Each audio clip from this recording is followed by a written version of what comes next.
Today on the Stay at Home Chef, I'm showing you how to make the best ever apple crisp. It's apple season and nothing beats a warm apple crisp for dessert. It is so good and so easy to make. To start, you'll need to peel, core, and slice 3 pounds of apples, and I like to use Granny Smith because they're a little bit tart, which balances out the sweetness of the caramel that we're gonna add. You can also use an apple core peeler slicer for this as well, or you can just do it by hand.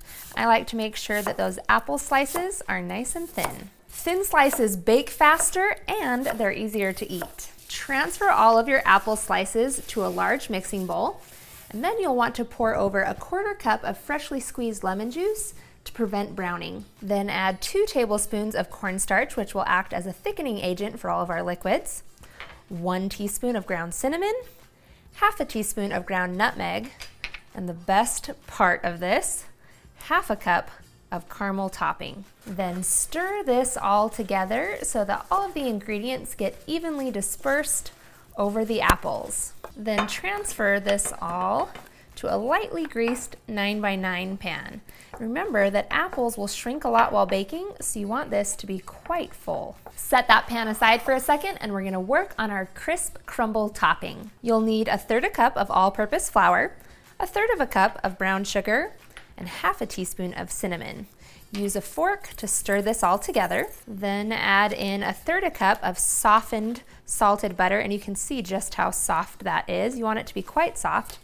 Then use your fork to mash that in with the flour mixture. Give it a minute or 2 of mashing until everything is nice and crumbly. Last, you add in 1/2 cup of rolled oats, and you want to use the old-fashioned rolled kind, not the instant oats, and mash those into the crumble mixture as well. It helps if you get in there with your hands as well to mix everything together. Then you can crumble this mixture right over the apples in your pan. This already smells amazing.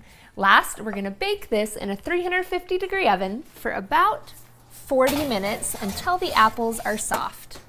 The crisp on top will be lightly browned, and then you are ready to eat. I like to serve mine up while it's still warm with a scoop of vanilla ice cream and a little bit more caramel drizzled on top.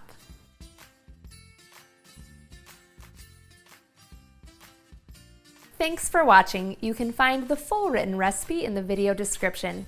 Be sure to subscribe, like, and follow, and check out the rest of my videos where you can find hundreds of restaurant quality recipes you can easily make at home. See you later.